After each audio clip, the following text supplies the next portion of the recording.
Time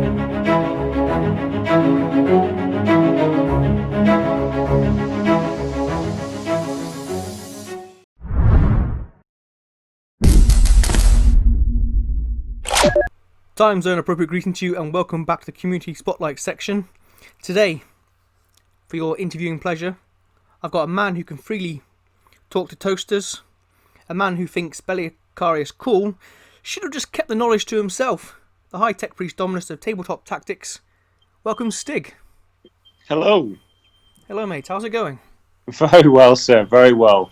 And as soon as I say that, I get a random noise beeping in the background. Just it's appropriate that there's beeps going on when you're speaking to me. Surely. Surprise. I think it's probably your toaster laughing, you know. Don't talk about my toaster that way.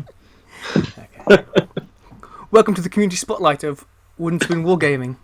Thank you for having me. It's a pleasure. In this, we'll do two sets of questions, A and B, 1 and 2. A is what I ask everyone, and B is more specialised towards yourself. Cool. Okay. Let's begin. How did you get into tabletop wargaming? Well, I suppose as a kid, like most people, there was some of my friends at school kind of got into it ahead of me, and so kind of encouraged me to kind of have a bit of a go. That was second edition, so a bit of 40k back then. Played a little bit, but they were like, shall we say, the kind of more like the rich kids in the village that I grew up in, and I was definitely not that. So it was a bit of a hard thing for me to kind of keep up with them, with my little orcs back in the day, and then. So they kind of got into Necromunda after that. We kind of switched over because it was the first chance that we could actually have a bit of a level playing field. I played a bit of Necromunda when I was a kid. But I think like most people, then I kind of disappeared out of the hobby for quite a long time. What type of hobbyist are you? A painter, collector, gamer, or a bit of a mix? Well, for many of you, or I guess anyone that's seen me on TT, then it would be the gamer side of things. I've definitely kind of stepped up my painting, or at least tried to step up my painting. Collecting has not really ever been the kind of focus, but particularly for ABMEC, the desire often, from my perspective, and a lot of what we do on TT, we try and kind of keep things different. So from an ABMEC perspective, I've definitely become a collector. There's not a lot left in the book that I don't have, which was never the intention, but it's happened that way. So probably a bit of a mix of all at this point in time. What game systems do you play? Are you simply a one game system person, or since restarting the hobby, have you gotten into different systems? Only 40k at the moment. I say at the moment because it's the most commonly asked question, I would say, about when are we going to start doing AOS? And AOS is definitely, in our kind of aims. The kind of world situation at the moment has put a bit of a slowdown on that, but definitely AOS is going to be a big thing for TT, so therefore I am in the process of buying up kits for an AOS army, so I will be adding AOS to my kind of hobby life relatively soon. I'd love to start playing Necromunda again, but that will be for us down the line a little bit, because it just, it's quite a big commitment from more to do with the filming side of things, so we kind of have to take a little wait before we get to that, because we've got to obviously focus on doing all of the normal stuff that we do, but then adding AOS, like I say, is a big aim for us. So yeah, Necromunda at some point, hopefully. What was the first thing that caught your eye the most when you were starting out? As a kid or more recently? Let's say more recently, because you had a long break.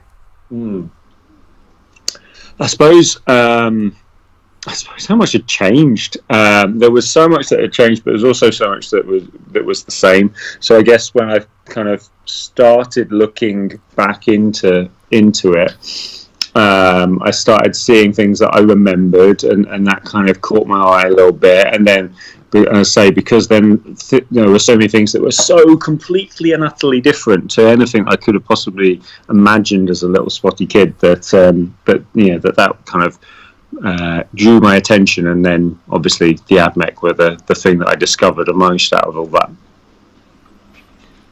What advice would you give someone just starting out of the hobby, or maybe your younger self?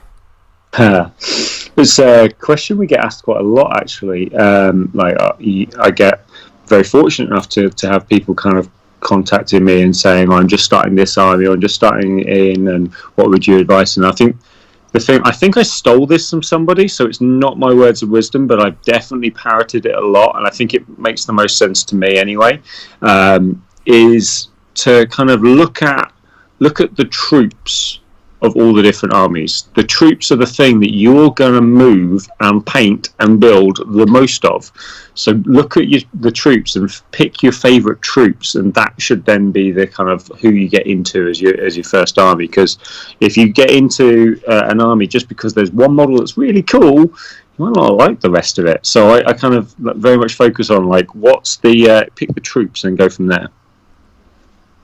It's probably the best answer I've heard. What's the best part about the hobby for you? I think it's kind of a really strange one, because I think obviously my gaming group are the people that you see on the channel. They are the channel.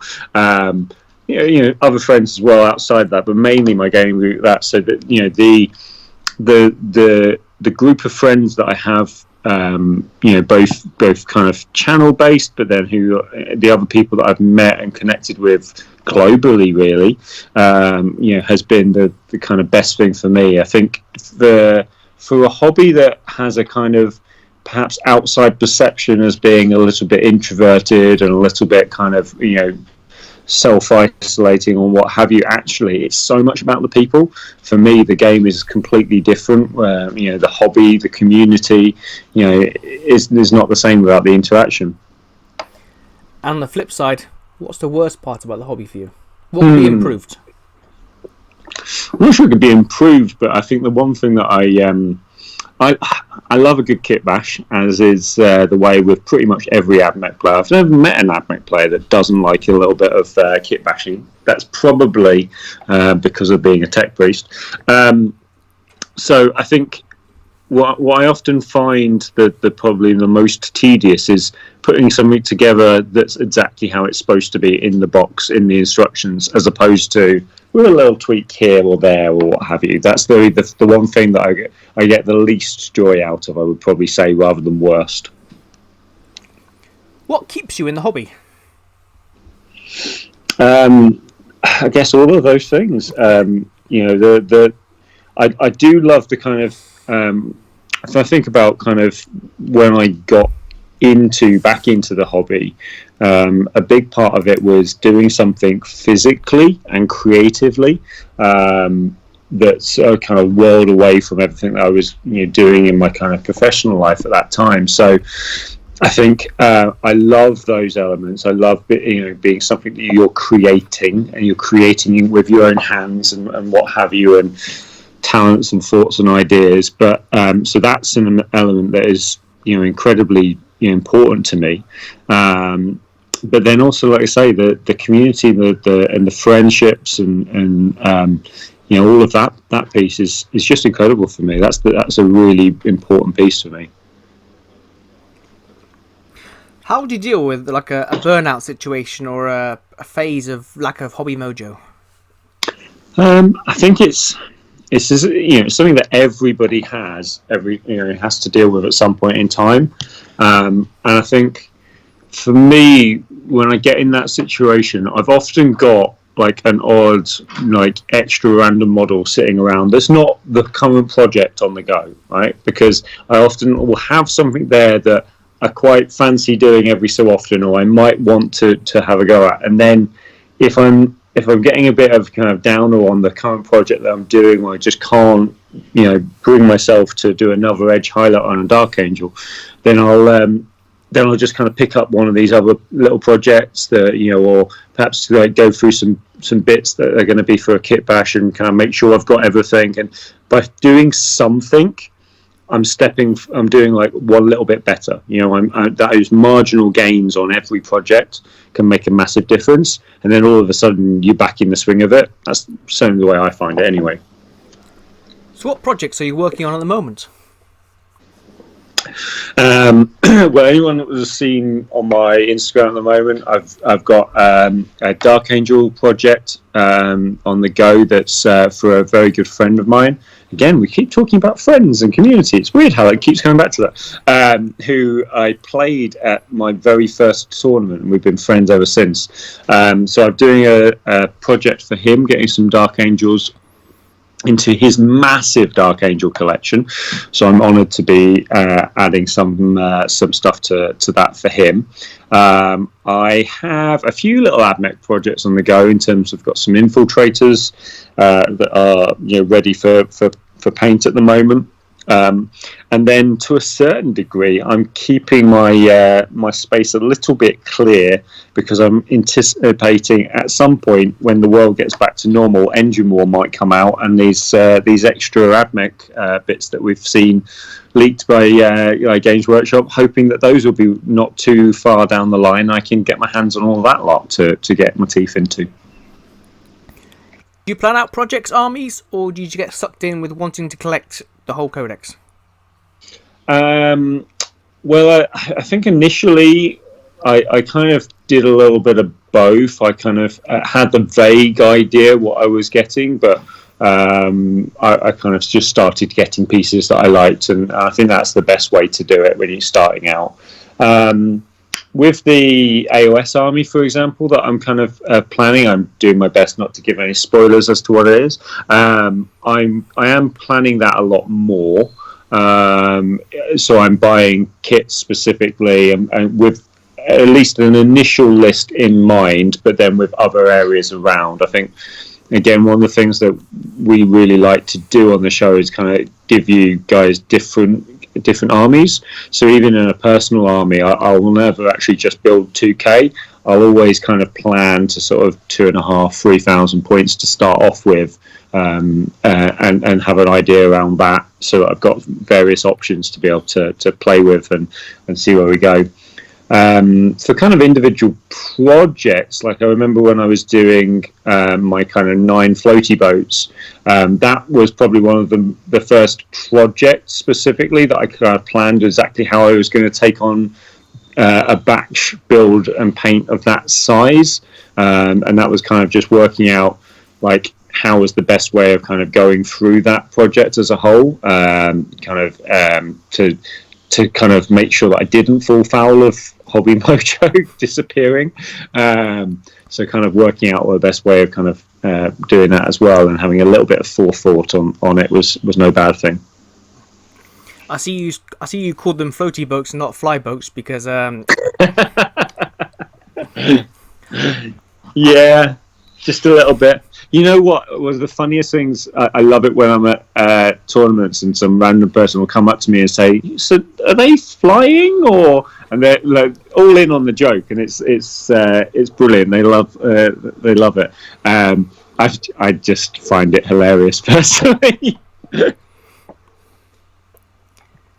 Has anyone inspired your hobby style or life? I suppose from a painting perspective, a million people. I'm like so many millennials. I love Instagram. I am just about a millennial. I'm definitely the oldest in TT, but I am just about in the right circle. And so I love all that stuff. And I've been fortunate enough to meet a lot of incredible people that inspire me in terms of whether it be their painting or their building or their just general attitude towards hobby. People like Krieger 40k, who like I'm sure most of Instagram follows, and if you're not, you should be. And then obviously like legends like Darren Latham. But I'm also really fortunate to have like friends that are close friends that I get to play with all the time, like Beard, who's an amazing kit basher. Random ideas that he suddenly comes up with to put things together, and it's brilliant. It really inspires me to think about stuff like that. And then people like for older viewers of the show will remember the Colonel and Little Dragon, and they are just incredible painters. So again, I'm fortunate enough to get to see their kind of work in progresses and stuff regularly, and that always really inspires me as well. Okay, I'll post some links below. Yeah, if you don't follow those guys, you really need to, because they're incredible. If your budget was unlimited, but you could only buy one army, what would it be? Funnily enough, I was chatting about this idea with Beard not too long ago. Actually, before the world kind of came to a pause. But I love the idea of doing a true scale Alpha Legion army, but using a combination of Primaris legs and then a lot of kind of Mark III, Mark IV bits and various things. So it would be a kit bashing nightmare, because every model would be, and hence no limited on the budget. But it'd be really cool to kind of put something together that's completely unique, because no spoilers for anyone that hasn't read the Alpha Legion Horus Heresy novel, but it's amazing, and it definitely makes you kind of question what you know.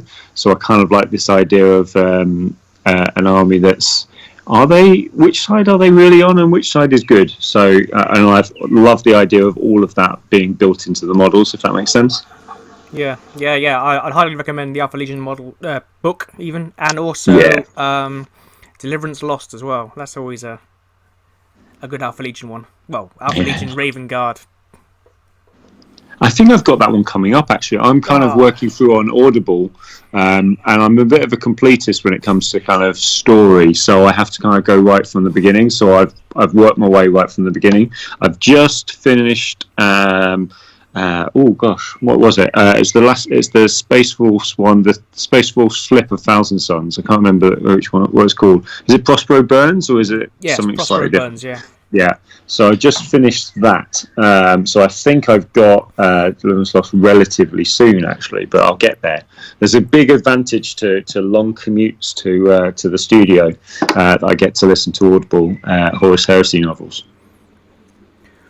What do you hope to improve with regard to your hobbying in the future? I try and improve every model I paint. Sometimes that doesn't always look apparent, but I try something different with all the things I'm doing. I'd like to become a better player. I'm still trying to play better every time.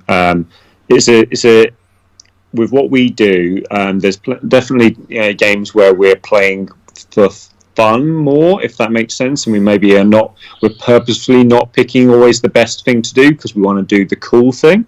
And I think for me that's a really big important part of the game. But I do also I've really enjoyed kind of my little foray into tournaments, and I do every time I go to those, I enjoy kind of challenge myself to play better, in inverted commas. And so I like kind of the mixture of the two, and I think definitely a bit around all of those things: paint better, play better, and just carry on having fun, and hopefully keep getting to do all of that. That's brilliant, Stig. Thanks for finishing section A. We're going to jump. You ready to carry on, or do you want to? Yeah, man. All good. So now it's time for section B, a more personalised, orientated questions towards yourself. How did you get involved with Tabletop Tactics? Well, I used to work with Beard, or Joe, and then we both ended up moving where we were working within the same company, but we ended up moving to a different location, and that's where we both met Lawrence. And this was a long time before TT was ever a glint in his eye, but that's kind of, we all became friends, or I say I was friends with Beard anyway, and then became friends with Lawrence. And then TT started to happen And I remember it starting to kind of become a thing. It'd gone from a one-off to starting to be a thing, and we were chatting more about it. And I remember it was kind of the run-up to my wedding, and I was chatting I remember chatting with Lawrence and Joe, and they were talking about how they found the painting element like a really great stress reliever. And funnily enough, a run up to a wedding is quite a stressful thing. Oh, yes. So I thought this sounded like a brilliant idea, because I loved, as a kid, and I'd loved chatting with the guys about it, like as I was kind of starting to learn more, and I'd spent more and more time looking on the GW website, looking at all these different things, and then found myself ordering a start collecting box of Deptus Mechanicus. The rest, they say, is history. Your second wind, your time coming back into the hobby, lined up with the channel. Did this help you remain focused on collecting just one army from the start, as the studio didn't really have an AdMech army at that time? Probably. I mean, it did have, and we actually still technically have it. We just never use it. We have a very small Mars army. I say very small because it's tiny.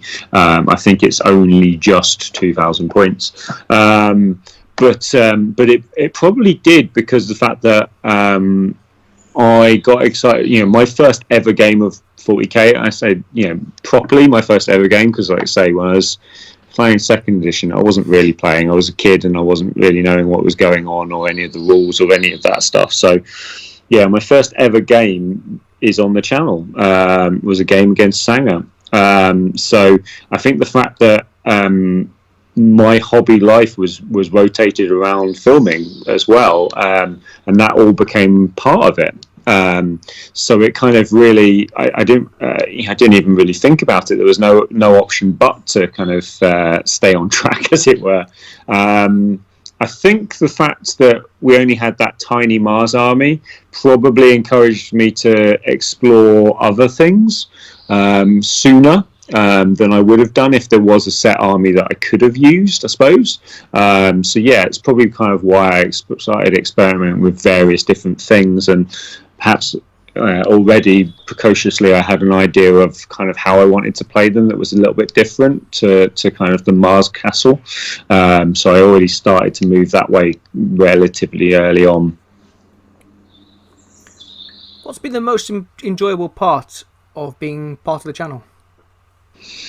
Oh, well, like I say, I think every time we film, I'm hanging out with my mates, we're having an amazing time, and then we're in the very fortunate position that people like it. So, like, you get kind of, you get all of that element of community on such a large scale, which is amazing. I think, we've been fortunate enough to have people kind of share how important the hobby can be to them, and to perhaps like how the channel has helped them in some way, and every time that's happened, it's incredibly humbling, and it probably just kind of highlights how much it can mean to people again. So I think like that's just, it blows my mind every time we get anything like that. You have a wide range of beautiful armies in the studio. Has ever using one made you start thinking about your own? Yes, two particular occasions. I've played our Raven Guard army once, and I instantly loved the idea of them, and so I instantly started thinking about the Dark Angels, and I've never done that, much to my friend Henny's disgust. But so that definitely made me think about it. But probably the time that I came the closest to actually starting an army was we recorded a Christmas special, or I'm not sure it was a Christmas special in the end, but it was a big 4-way game, and me and Beard took on Lawrence and Bone with the Ultramarines, and we had the Orcs, and it was glorious. I loved the stupidity of it, and it was such a reminder of why I loved them as a kid. And again, like my kind of like brain went to the idea of a blood axe army, and again, it would probably be one that would be kit bashed all ends of the earth, and hence the reason I've not done it yet. Maybe a kill team of blood axes might be more achievable at some point, but who knows? Yeah, I definitely kind of got excited by the idea of an orc army, but at the same time, kit bashing 120 boys is probably not the swiftest army to be able to get on the table, or more importantly on the channel for you guys. So yeah, that'll have to sit in my the depths of my dreams probably for a while. If you were a tech priest and able to access the Forges of Mars, what AdMech unit would you make or alter a design already in use? Are we talking from a hobby perspective or from a gameplay perspective? Let's say both. That's the cheating answer, because it just kind of gets out of jail free. So let's say hobby first. Okay, from a hobby perspective, I would. Yeah, it's an interesting one.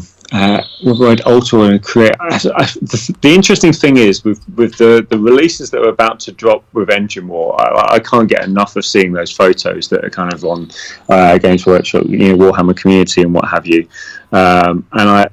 They've kind of done a bunch of the stuff that I was crying out for. I was crying out for a kind of jump pack style unit, because I loved the idea of that. And I love the idea of kind of being able to model those in kind of weird ways, hanging off things. And then the flyer, which again, the idea of something flying. I loved model airplanes as a kid, so kind of building an airplane and kind of bringing some of that stuff into it would be incredible. And lo and behold, Jez Goodwin has designed an airplane that an Airfix kit for the AdMech. So I'd have probably gone down that route, because that's now already happened. I'm sort of I do love my floaty boats. Everyone knows I love my floaty boats, but I would love there to be kind of some further variations on those. I think the chassis is great, but I think it only every good tech priest would kind of go for even more versions and more options for them, because again, they get bored and just do extra things. So I think I'd love a kind of expansion on those. From a gameplay perspective, something that's very much missing is that there's literally no beat stick combat character, because Call is not a beat stick. He's a beat stick in terms of taking firepower, but he dies to anything in combat. And he's so locked into Mars, then for many of us, I'll never really play him very often. So I would love something that I could kind of get my hands on that's a bit more combat-y.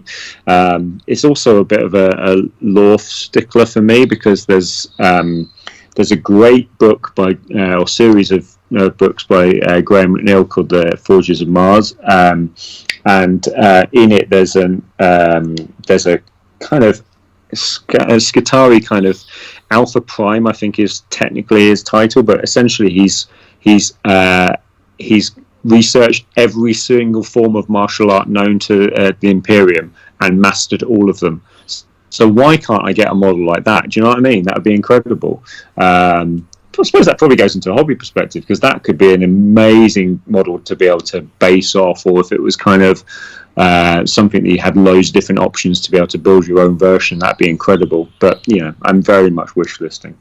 Yes, a General Grievous style Skitarii. Yeah, I have. Funnily enough, I have made a little Skitarii Vanguard Alpha that has 4 arms, because he's carrying 2 pistols and 2 power swords.